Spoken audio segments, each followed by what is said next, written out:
Mr. President, thank you very much for joining Fox. Thank you, Pete. Appreciate it. You faced resistance on this bill, but of course you've faced resistance on the entirety of your agenda.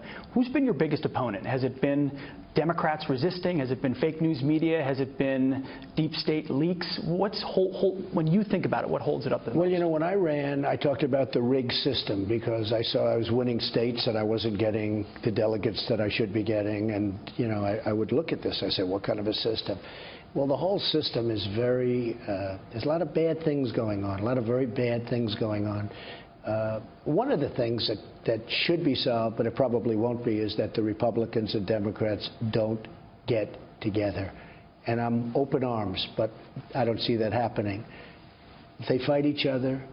The level of hostility, and by the way, this isn't just Trump. This has been like this for years. You've been doing this for a long time. It's been like that for a long time. But the level of hostility, as an example, the health care bill that you are reporting on and everybody's reporting on, it would be so great if the Democrats and Republicans could get together, wrap their arms around it, and come up with something that everybody's happy with. It's so easy. But we won't get one Democrat vote, not one. And if it were the greatest bill ever proposed in mankind, we wouldn't get a vote. And that's a terrible thing. So there is. Well, look, their theme is resist. I've never heard of anything like this, resist. How frustrating is it to have former President Obama? They're out there leading the resistance. Well, I don't think he's leading it. He actually just put out a small statement. I don't see that leading it, but other people are leading. Don't forget, I saw Schumer criticizing the bill a couple of weeks ago, and he had no idea what was in the bill. He was saying this bill is this and it's that. He had no idea. In fact, the Republican senators didn't know because it wasn't released. Very few people knew. So he was criticizing a bill that he had no idea what was in the bill. But that's called the resistance. I mean, that's a terrible word. Think of it. Their theme is resist. Their theme should be, let's get together, envelop, fix. Let's get together. But their theme is resist. It's obstruction. And the problem is they become obstructionists. And the voters, I happen to like it from the standpoint of running for office, but I think it's a terrible theme in terms of getting elected. And more importantly, I think it's a terrible theme for the people of this country. Resist, obstruction. That's not what they want. How do you overcome that when someone like Senator Warren, Elizabeth Warren, literally says people are going to die because of President Trump's health care bill? Well, I actually think she's a hopeless case. I call her Pocahontas, and that's an insult to Pocahontas. I actually think that she is just somebody that's got a lot of hatred, a lot of anger. She's got a loud microphone and a leadership. She does, but you know, I don't think she has the kind of support that some people do. I think she hurt Hillary. I watched her campaigning for Hillary. And she was so angry. Hillary would be sitting back listening to her, trying to smile. But there were a lot of people in that audience that were going, wow, is this what we want? There's a lot of anger there and hostility. So, no, I think she's a highly overrated voice. Some people might say the lever of anger is unprecedented, but it's also unprecedented for a former president to come out the way President Obama has. He came out on Facebook recently. You may have seen it. He said, your bill, Mr. President, not a health care bill. It's a massive transfer of wealth. It's going to harm Americans. It's mean. What do you say to the former president? Well, he actually used my term, mean. That was my term, because I want to see, and I speak from the heart. That's what I want to see. I want to see a bill with heart. Healthcare is a very complicated subject from the standpoint that you move it this way and this group doesn't like it. You move it a little bit over here. You have a very narrow path. And honestly, nobody can be totally happy, even without the votes. Forget about votes. This has nothing to do with votes. This has to do with picking a plan that everybody's going to like. I'd like to say love, but like. But we have a very good plan. We have a few people that are, I think you could say modestly, they're not standing on the rooftops and screaming. They want to get some points. I think they'll get some points. Are Republican senators doing enough to have your back to get that health care bill through? I think so. You know, I have great relationships with most of the people in the Senate, with, as you know, most of the people in the House. I think I work very hard. I made a lot of great friendships with the people in the House, a lot of them. Same thing in the Senate.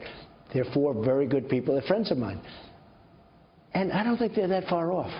I don't think they're that far off. You know, famous last words, right? But I think we're going to get there. For years, I've been watching the battle of health care. And I watched during the Clinton administration, Hillary rightfully devoted her life to trying to get health care. She was unable to get it. You watched what happened with Obamacare, which by the time they finished with it, it was, something that doesn't work. But look what happened with Nebraska, where they gave the great Nebraska giveaway in order to give a vote. Cornhusker kickback. And it was a very closed session. They talk about closed and behind closed doors. There was nothing more closed than Obamacare. But the bottom line is they worked so long and so hard. They got a plan that didn't work. They got a health care plan that didn't work. And I've only been there for 5 months. They worked for a long time. During the Clinton administration, they worked essentially during the entire administration.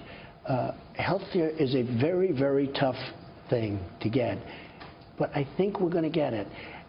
We don't have too much of a choice because the alternative is the dead carcass of Obamacare. That's what it is. I opened up the failing New York Times and the Washington Post this morning. No mention at all of this bill that you're signing today. For veterans who are so passionate about this, it's such a historic bill. Are they going to cover this? And if they don't, why don't they cover it the way they cover every breathless scandal in the media today?